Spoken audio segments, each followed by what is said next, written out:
Tomar el pelo. Tomar el pelo. Pelo. Pelo can mean one hair. El pelo. One single hair. Or the entire, all the hair that you have on your head. So, el pelo. Tomar means to take, okay, to take. El pelo means hair. So, that's to take, that's the meaning, to take hair. Why are we taking hair? Why? I wonder why. The literal meaning is to take someone, in this situation, someone's hair. Okay, so you use this if usually when someone is taking your hair, or when someone is taking someone's hair, but it's not a literal translation. It's not about a literal translation. The meaning actually is to get scammed, okay, or to get ripped off. And also there's more. To be lied to. So if someone is not honest, if someone wants to scam you, or you're about to get ripped off, you can, or you already got ripped off, you can use this phrase for sure. It's a very sadly a common phrase because those things happen, sadly. Tomar. First, you need to know the conjugation of this verb. Tomar. Yo tomo, tú tomas, él toma, nosotros tomamos, okay? And so on. And so on. And yeah, you need to know the conjugation of that. For example, ¿es en serio la casa tan barata? ¿Es en serio la casa tan barata? No me tomes el pelo. ¿Es en serio la casa tan barata? No me tomes el pelo. Okay? No me tomes el pelo. This means, is the house really that cheap?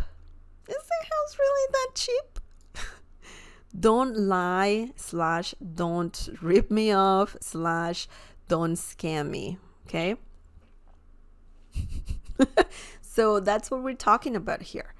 If something sounds too good to be true, you can use this phrase because you don't know, maybe someone wants to steal your money, or someone is lying to you. Even you can use this phrase if someone just lies to you, like they're constantly, I would say they lie constantly. Not only one lie, but it depends on the lie. Some lies are very crazy, but if someone, for example, is just hiding information from you or trying to rip you off, that's the simple term. If someone is trying to rip you off, you can use this phrase for sure. Okay, so en serio, ¿es en serio la casa tan barata?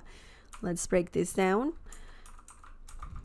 You can say en serio es, or es en serio, doesn't matter. When asking things in Spanish, that's very flexible.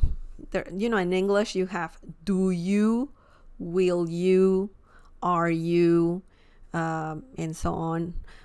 In Spanish, there's not like a precise formula. It's very flexible. You can say ¿es la casa tan barata?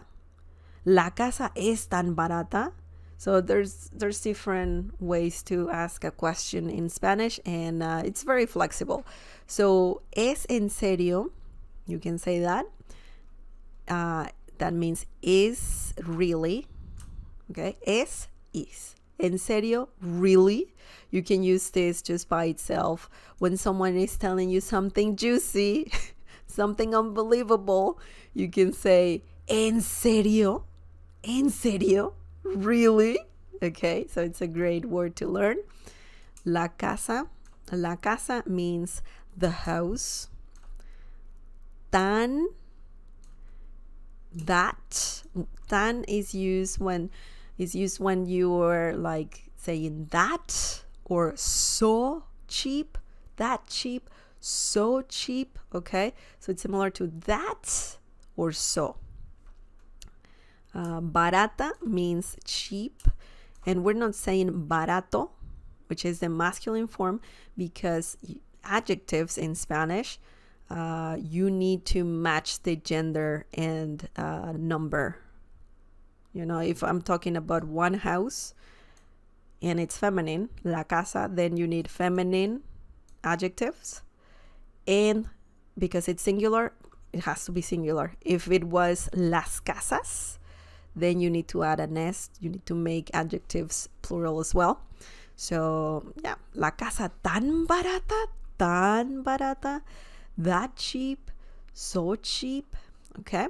And then if you say no me tomes el pelo, no me tomes el pelo, that means don't lie to me, don't rip me off, please don't scam don't scam me.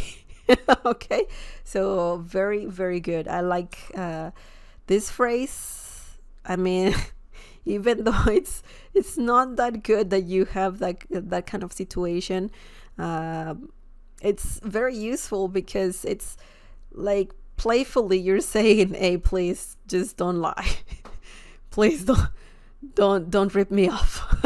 So it's a good one. It's a good one for sure. I don't know why it's like taking someone's hair, like the literal meaning. I don't know what it has to do with being lied to, but for some reason it's used, and it's quite funny because it's like, why? Why the hair? Why are you like talking about taking someone's hair? Very, very peculiar for sure. Okay.